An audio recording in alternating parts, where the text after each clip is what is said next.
समस्त देशवासियों को नमस्कार। आज देश दुविधा में है, चिंतन में है। देश के चारों तरफ राजधानी की किसान डेरा डाले हुए हैं। उनकी समस्याएं भारत सरकार और किसानों के बीच 8 दौर की वार्ताएं हुई और उसके बावजूद क्या परिणाम निकले।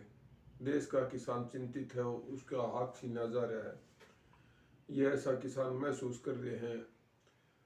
मैं आपको एक इकोनॉमिक्स का स्टूडेंट होने के नाते आपको कुछ जानकारी दूंगा। किसान भाइयों को और भारत सरकार को भी इससे कुछ सबक सीख लेना चाहिए।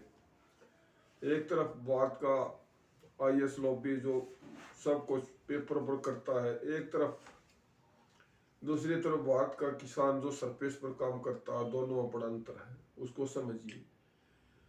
अगर डार्विन की theory survival of the fittest ही समाज में लागू करनी है, देश में लागू करनी है, तो फिर यहाँ पर गौशाला की क्या आवश्यकता है, वृद्धाश्रम की क्या आवश्यकता है, चैरिटेबल ट्रस्ट की क्या आवश्यकता है।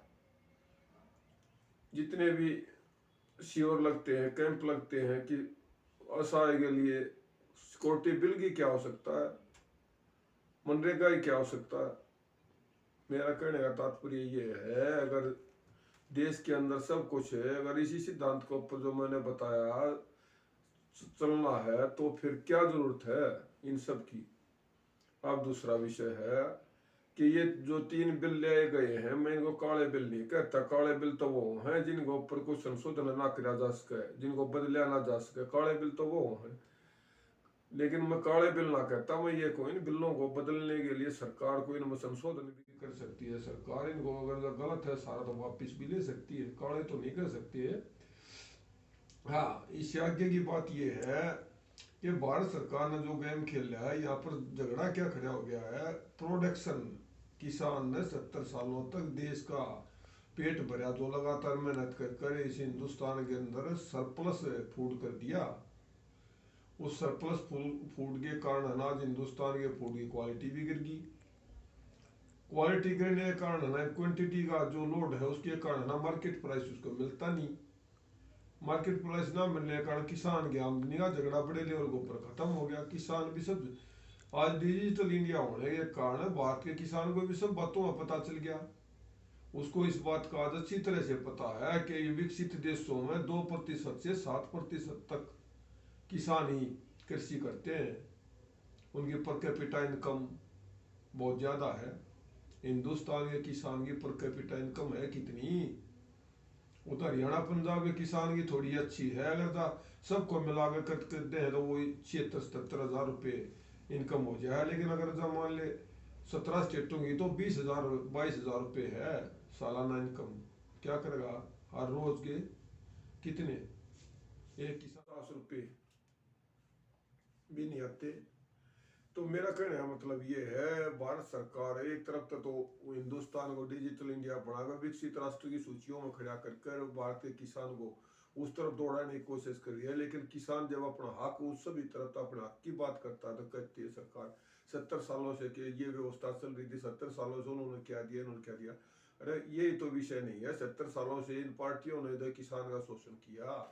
किसान की आमदनी, ये मेरा विषय नहीं है कि उसकी 19 गुना बढ़ी, कर्मचारी की आमदनी 150 गुना बढ़ी। विषय ये है कि समाधान क्या है आज किसान के लिए।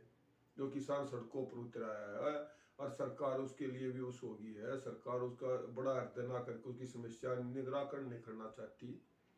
उन 3 कानूनों में जो असली समस्या देश के सामने खड़ी कर दी है, उस किसान के सामने जो कर दी है, को उस किसान ने अपने पैरों पर कुल्हाड़ी जिसके कारण मार लिया। प्रोडक्शन है, प्रोडक्शन और प्रोडक्शन कर लिया भारत सरकार। आज ये किसान ने जो उसका पेट भरकर है और जो सरप्लस ग्रेन हो गया है, अच्छी क्वालिटी कभी कहाँ पर कहीं पर स्टोरेज की व्यवस्था सरकार ने नहीं की, कहीं पर अच्छे संसाधनों की व्यवस्था नहीं करी, जिसके कारण लाखों करोड़ मेट्रिक टन हर साल ग्रेन खराब हो जाती है। वो सरकार जिसके लिए कदम उठाने चाहिए सरकार वो तो करती नहीं। प्राइवेटाइजेशन कर दो भाई, इसको भी दे दो, इसको भी दे दो।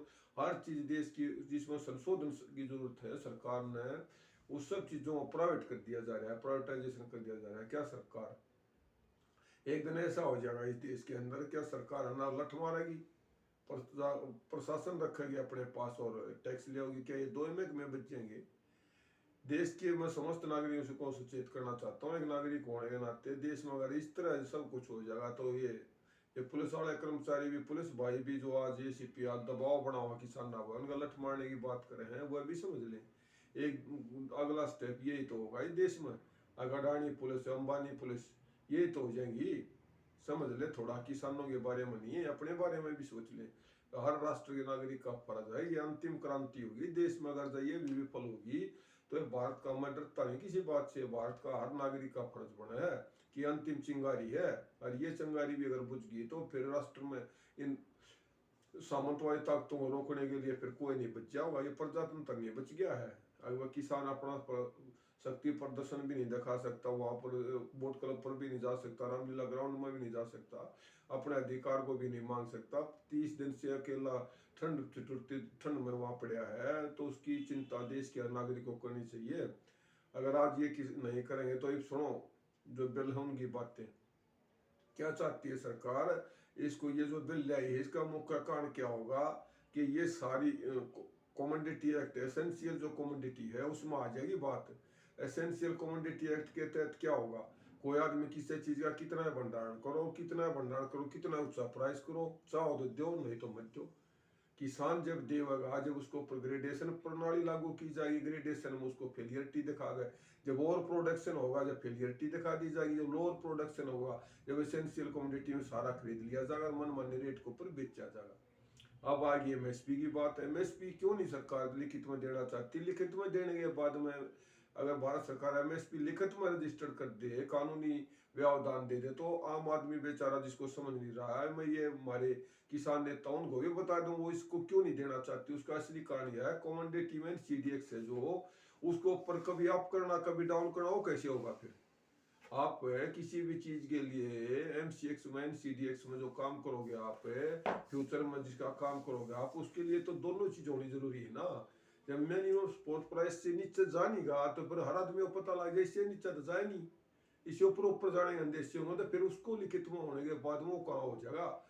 किसी को समझ में आई आज तक, इतने दिन हो गए 30 दिन को ये बात, इसका कारण क्या है। इसका असली कारण ये है कि कमोडिटी एक्ट में सीडीएक्स में जब ये बात चली जाएगी तो उसके लिए अप डाउन दोनों की जरूरत होगी।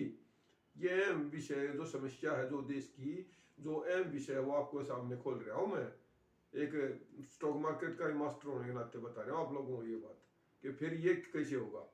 ये इसलिए होगा, इसका समाधान इसलिए ना आप लोगों को, इसके लिए भारत सरकार का समाधान क्या है वो सुनो। भारत सरकार ने इसके लिए बड़ा हृदय करना चाहिए। बड़ा हृदय मतलब ये है उसको एमसीएक्स का जो मिनिमम स्पॉट प्राइस है उसको ऊपर खरीदने के लिए भारत सरकार ने जो फंड है जिसकी जरूरत पड़ेगी उसको ऊपर खरीदना चाहिए। अगर वो मार्केट वैल्यू से नीचे चला जाता है तो उसकी भरपाई भारत सरकार अपने बजट तक कराए। और वो एक 50% आबादी के लिए अगर मान ले 2-4 लाख करोड़ रुपये अगर बढ़ता उसकी भलाई के लिए अगर देश की व्यवस्था उस रूप चलाने।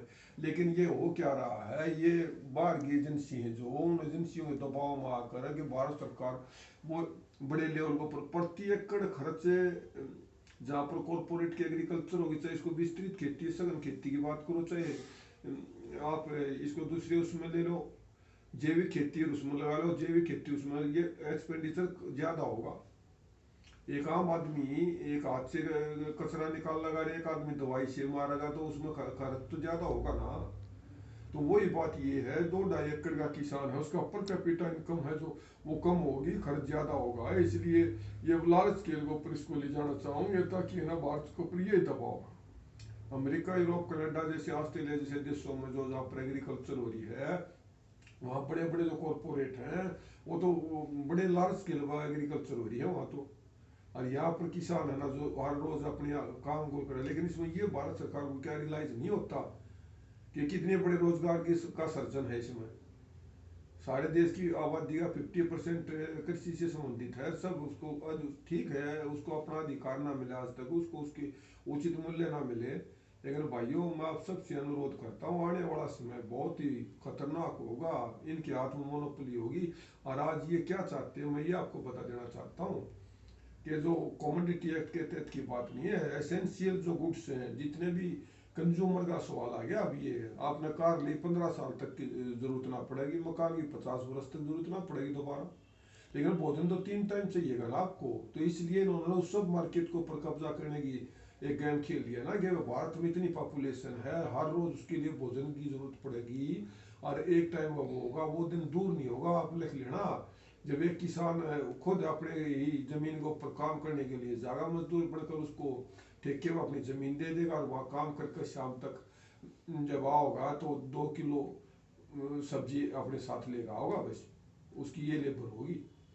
ये भी रियलाइज कर ले। और इससे ज्यादा मैं कहता हूँ, किसान से ज्यादा वो आम जो देश का नागरिक है, जो लोअर तबके का है, जो बिलो पॉवर्टी लाइन से अपर है, थोड़ा बिलो पॉवर्टी लाइन में है, उन सबको भी इस देश के अंदर है ना, अब ये रियलाइज होने लगा ना, राष्ट्र में कौन गलत कर रहा है, कौन सही कर रहा है। देश की जनसंख्या को थोड़ा एजुकेशन बढ़ी है, थोड़ा ऑनलाइन डिजिटल होया है इंडिया, तो उसका फायदा जो मिल रहा है, भी सरकार ने समझ लिया कि इन लोगों को दोबारा जो बिलो पॉवर्टी लाइन 23% लोग थे, उनको 40% करने का गेम खेला जा रहा है, ताकि ये लोग फिर सोच ना सके और अंधभक्त बन जाए और ऐसे दिन नामों पर वोट डाले जाए। आप देशवासियों से हाथ जोड़कर नम्र निवेदन है मेरी, कि भाई मेरा प्रेजेंट पिक्चर ऑफ पापा इंडिया देश के अंदर जो इसको चैनल है, अगर आपको मेरी बातें ठीक लगे कि मैंने कुछ अरे ठीक पापा, प्रकाश डाला रुको है। रुको, दोबारा बोल दो, माड़ा बचल गया था बीच में, दोबारा बोल दो, इन्हें तो मैं काट दूंगा। अच्छा, दोबारा बोल दो। बोलो तो कब टूट जाए ना। देशवासियों, अगर आपको मेरी बातें सही लगी हो, अच्छी लगी हो, तो मेरा channel present picture of India है, उसको ज़्यादा से ज़्यादा शेयर और सब्सक्राइब करें। मैंने काफ़ी दिन में ये वीडियो डाली है, अगला प्रकाश देश को ऊपर शीघ्र ही डालेंगे। देश के अंदर ये अंतिम चिंगारी है, अगर ये भी बुझ गई तो फिर इसके बाद में देश में कोई आंदोलन एजिटेशन नहीं होगा, देश में सामंत शाही चलेगी और देश में प्रजातंत्र नाम की कोई चीज़ नहीं बचेगी। अगला प्रकाश हम है ना, फिर अब किसानों पर ये थोड़ा आपको समझाने के लिए कि समाधान सरकार बड़ा दिल करे, इसमें ज़्यादा अंतर नहीं है, 2-2.5 लाख रुपए की करोड़ की बात है। लेकिन मैं फिर भी ये बात दोहराना चाहता हूँ कि इसको समझ ले अच्छी तरह से, कि किसान आंदोलनकारी हैं, जो हमारे नेता हैं, जो किसान नेता हैं, वो भी समझ लें कि भाई इसमें असली डिमांड है क्या। किसी ने आज तक मैंने देखा है आंदोलन में ये भी बात एक अहम हिस्सा नहीं है, क्या किसान के प्रति सच्ची सचेत है भारत सरकार। तो क्या 1 लीटर तेल को पर 48 रुपये लिए जा रहे हैं, क्या किसान को सब्सिडी नहीं देनी चाहिए। अगर आप 1 एकड़ 2 एकड़ 2.5 एकड़ का किसान है, अगर आप केरोसिन 2 रुपये लीटर बांट रहे हैं, तो क्या किसान को नहीं चाहिए। जहाँ पर इलेक्ट्रिसिटी नहीं है, कनेक्शन नहीं है, जहाँ पर समर्सिबल ट्यूबवेल नहीं है, जहाँ पर किसान सारा इंजन से काम करता है, क्या उन किसानों के लिए अगर सरकार की सच्ची नीति है तो डीजल पेट्रोल वगैरह, डीजल है जो केरोसिन की बात छोड़ दो आप, जो डीजल है कम से कम उसको उचित रेट में मुहैया नहीं कराना चाहिए। भारत सरकार आज 75 रुपये लीटर डीजल 1 लीटर पर खरीद रही है, और जब वो किसान को 45-50 रुपये लीटर दे दे, तो क्या किसान का भला नहीं हो जाए। लेकिन इसकी मानसिकता है ना, बिल्कुल किसान विरोधी है ये सरकार। हमारे बुजुर्ग भी कहा आज है ना, ये प्रत्यक्ष और प्रमाण की आवश्यकता नहीं है, पूरा किसान विरोधी सरकार होगी है। मैं किसी पर्सनल पार्टी का पक्षधर या विरोधी नहीं हूँ, लेकिन फिर भी मैं ये बात दोहराना चाहता हूँ कि किसान का इतने वर्षों से शोषण हुआ है।